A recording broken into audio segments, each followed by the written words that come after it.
Bonjour à tous et bienvenue sur ce tout nouveau vlog. J'arrive pas à croire que je suis en train de filmer avec ma gigatête du matin là. On vient littéralement de se lever, mais j'étais obligée de sortir ma caméra parce que franchement, comment vous dire, normalement j'étais censée aller tourner une vidéo trop bien aujourd'hui, mais je vais pas pouvoir. À votre avis, pourquoi? Vous voyez le petit humain qui est derrière moi là est malade depuis hier. Elle a commencé à avoir de la fièvre hier soir. Elle est plutôt en forme, mais ce matin elle a encore de la fièvre et il faut savoir qu'au Japon, on ne peut pas mettre un enfant à la crèche si jamais il a un petit peu de fièvre. Donc voilà, je vais devoir m'en occuper toute la journée. Mon projet vidéo est annulé, ce sera reporté à la semaine prochaine, c'est pas grave. Je pense que j'ai quand même un truc intéressant à vous montrer. Donc aujourd'hui, vous allez passer la journée avec nous et je vais vous montrer comment on fait pour s'occuper d'un enfant malade quand on est au Japon. Ça va Mimi? Alors déjà, première chose à faire quand elle se réveille, c'est prendre sa température pour vérifier si elle a toujours de la fièvre ou pas. Je voulais quand même vous parler un petit peu de cet appareil là parce qu'en France, j'ai pu tester les thermomètres et franchement, mais quelle galère. Enfin, je sais pas, mais quand tu le mets sous le bras, j'ai l'impression qu'il faut au moins 1 minute. Peut-être que j'exagère, je sais pas. Mais en tout cas, lui, il est super rapide et j'ai l'impression que tous les thermomètres au Japon, ils sont super rapides. Alors je me demande pourquoi c'est aussi différent, quoi, tout simplement. En tout cas, Mini, quand on lui met celui-là, elle le met tranquillement et puis vu que ça dure pas longtemps, bah ça l'énerve pas, quoi. D'ailleurs, ici au Japon, on prend toujours la température par les aisselles. Le thermomètre rectal, ça étonne toujours ici parce que c'est vraiment une méthode qui ne se fait pas du tout. Et les thermomètres sont même conçus pour justement être fiables en étant que sous l'aisselle. Donc voilà, ça prend environ 30 secondes.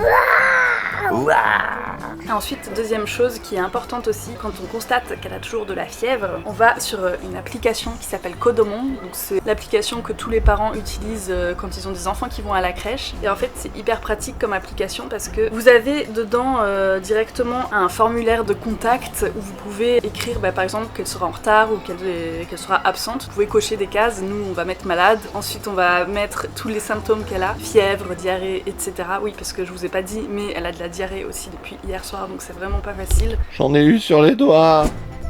Pendant que moi je vais me préparer, Mitsu il va mater Moana 2 avec Mini. D'ailleurs, pourquoi vous dites Vaiana en France? Pourquoi vous avez changé de nom? C'est bizarre. Je crois qu'il n'est pas encore disponible en France à cause de la chronologie des médias, mais j'ai une petite solution pour vous. Aujourd'hui, j'ai l'honneur de vous présenter le sponsor de cette vidéo, CyberGhost VPN. Avec plus de 38 millions d'utilisateurs dans le monde et une note presque parfaite sur Trustpilot, c'est un des VPN les plus recommandés du marché. Et quand on est beaucoup en ligne, que ce soit pour travailler, regarder des vidéos, ou juste se balader sur internet, et c'est super important de protéger ses données. Est-ce que vous saviez que vos infos peuvent être facilement accessibles? Que ce soit votre fournisseur internet, votre entreprise, votre école, peu importe où vous connectez, quelqu'un de malveillant peut récupérer vos données personnelles super facilement. Ça fait peur, oui, mais il y a une solution à ça, CyberGhost VPN. En un seul clic, CyberGhost VPN crypte et redirige 100% de vos données sur des serveurs ultra sécurisés, et comme ça, personne ne peut vous espionner. Et en plus, comme je vous disais tout à l'heure, vous pouvez éviter la chronologie des médias en France qui vous empêche de voir des films et des séries en streaming plusieurs mois voire plusieurs années après leur sortie, ce qui est très frustrant quand même. En fait, CyberGhost VPN propose des serveurs dans plus de 100 pays, ce qui vous permet d'avoir accès à du contenu qui est normalement bloqué dans votre région, que ce soit sur Netflix, Disney+,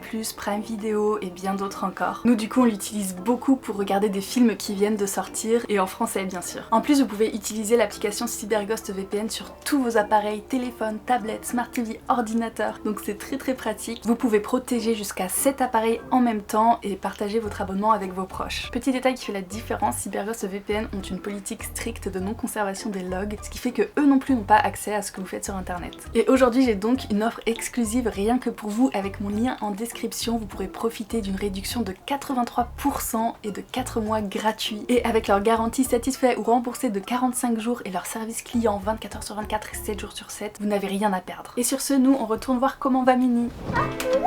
Il fait froid, il pleut, il fait moche là. Voilà, c'est au chaud.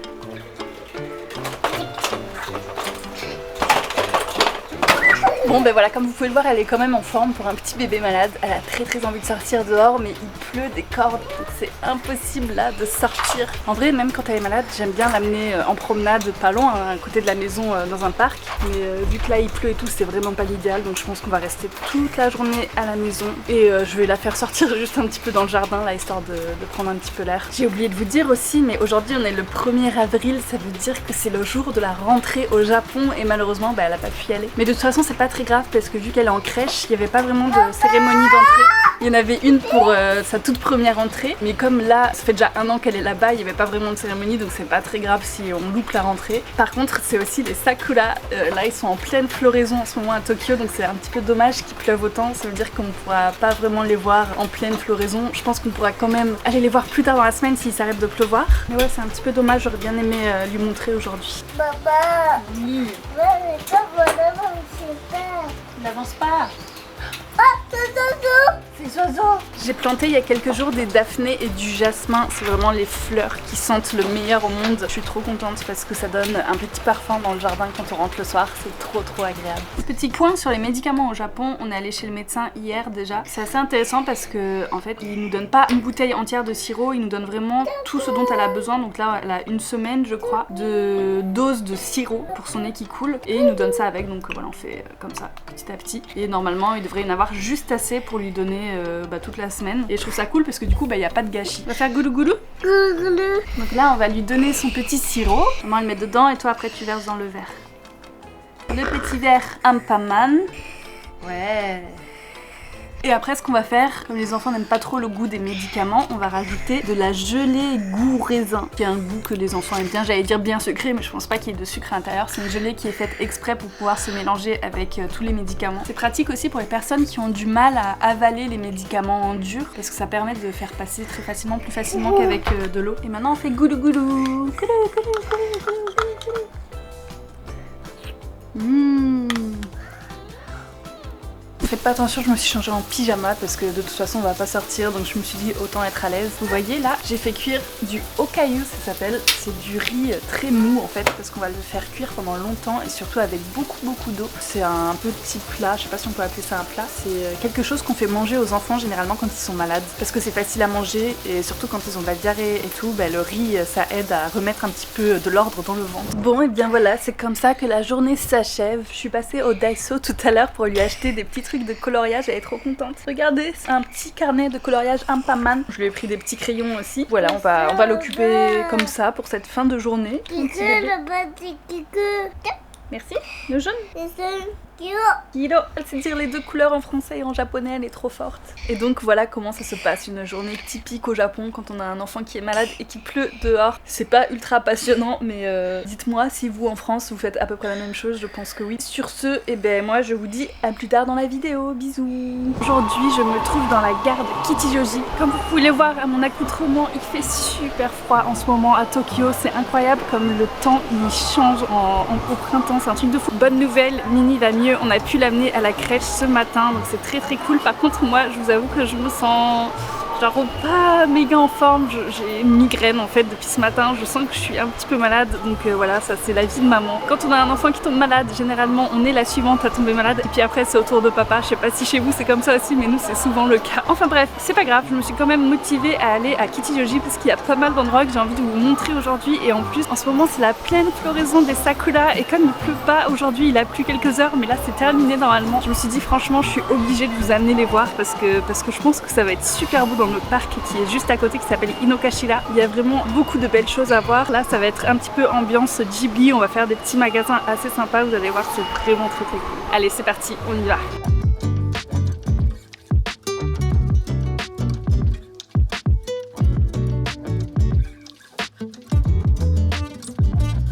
Bon, j'essaye de me protéger de la pluie comme je peux. Malheureusement, il pleut. C'était pas prévu par la météo, mais bon, c'est tout le temps comme ça en avril. Attendez, oh c'est flou là. Ok, ça devrait être mieux. Voilà, je cache la caméra au moins, j'espère que le son sera ok parce que dès que le micro est un petit peu mouillé, ça bug de fou, donc j'espère que ça va aller. Je voulais vous présenter l'endroit qui se trouve derrière moi, ça s'appelle Kichijoji Petite Mura. Ça veut dire petit village de Kichijoji et ça porte bien son nom parce que là on est actuellement au milieu de la ville et il y a ce petit endroit enchanté qui est vraiment magnifique et je tenais vraiment à vous le présenter un jour en vidéo. Donc voilà, le jour J est arrivé, j'ai trop hâte de vous montrer ce qu'il y a dedans. C'est vraiment inspiré de Ghibli, des contes féeriques un petit peu, enfin vous allez voir, c'est tout petit mais ça vaut vraiment le coup d'y aller, c'est trop beau.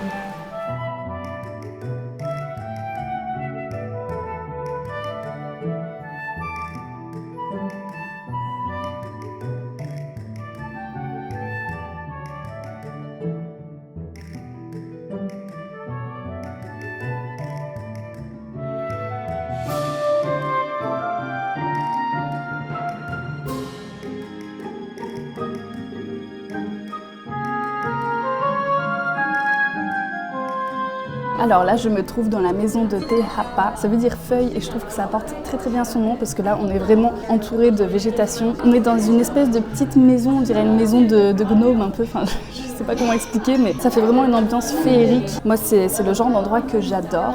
Et donc, je me suis pris un petit risotto aujourd'hui parce que j'avais un petit peu faim.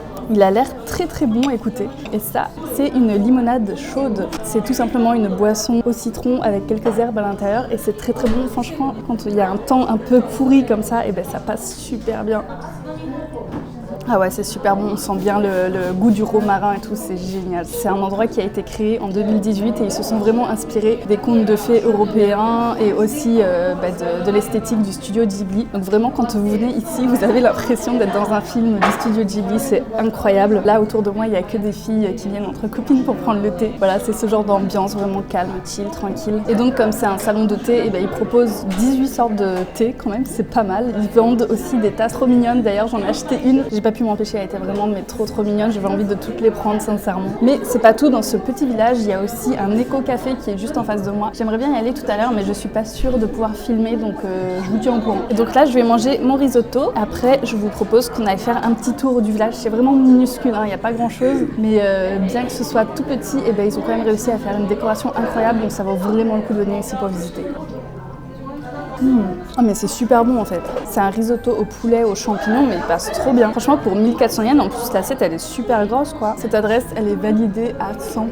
Allez, je vous laisse avec quelques images. De toute façon, une image vaut 1000 mots, donc voilà.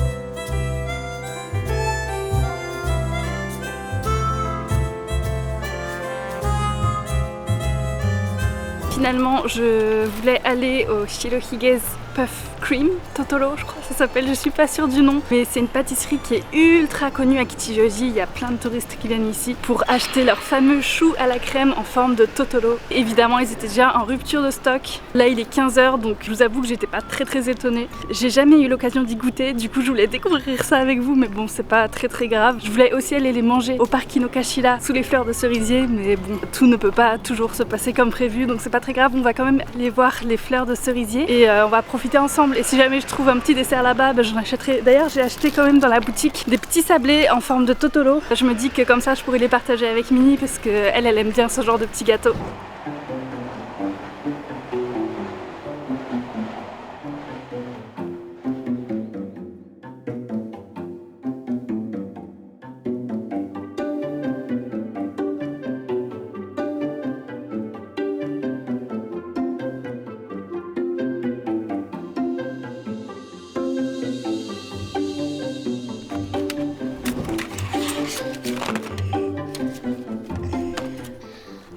Bon, comment vous expliquer tout ce qui vient de se passer ces derniers jours là? Déjà, il y a 3 journées qui se sont passées depuis le dernier rush et c'était 3 jours assez incertains, difficiles à gérer parce que moi qui pensais que Minnie allait mieux, en fait pas du tout, son état s'est vachement dégradé. En fait, le soir où vous voyez où je suis allée filmer, où on l'avait remise à la crèche, je l'ai récupérée à 17 h et il y a sa sensei qui est venue me voir en me disant votre fille elle a eu 38 de fièvre toute la journée. Alors déjà, pourquoi ils nous ont pas appelé pour nous dire que Minnie avait de la fièvre pour qu'on puisse venir la récupérer? Ça je ne sais pas, je comprends pas. Première chose que je vois en arrivant dans la salle où elle était à la crèche, je vois à son visage qu'il y a vraiment quelque chose qui va pas. Je me dis oula, là il y a un souci. Effectivement elle a 38 de fièvre, mais son visage il est un petit peu déformé, gonflé. En rentrant à la maison, en lui donnant son bain etc, je remarque petit à petit qu'elle a les ganglions qui sont mais hyper enflés, genre vraiment ça fait 2 boules ici comme ça. Elle a que 2 ans mais en 2 ans c'est la première fois que je remarque qu'elle a des ganglions gonflés. Elle a déjà été malade et tout avant mais elle avait jamais eu ça et donc ça m'a fait un choc et je me suis dit ouh là là là, demain matin on va à l'hôpital direct. Donc c'est ce qu'on fait, on est allé chez la pédiatre le lendemain matin. Là elle nous dit écoutez, nous on est une petite clinique, là je pense que Minnie ce qu'elle a c'est un petit peu plus grave que ce qu'on traite chez nous d'habitude, donc on va vous faire une lettre et vous allez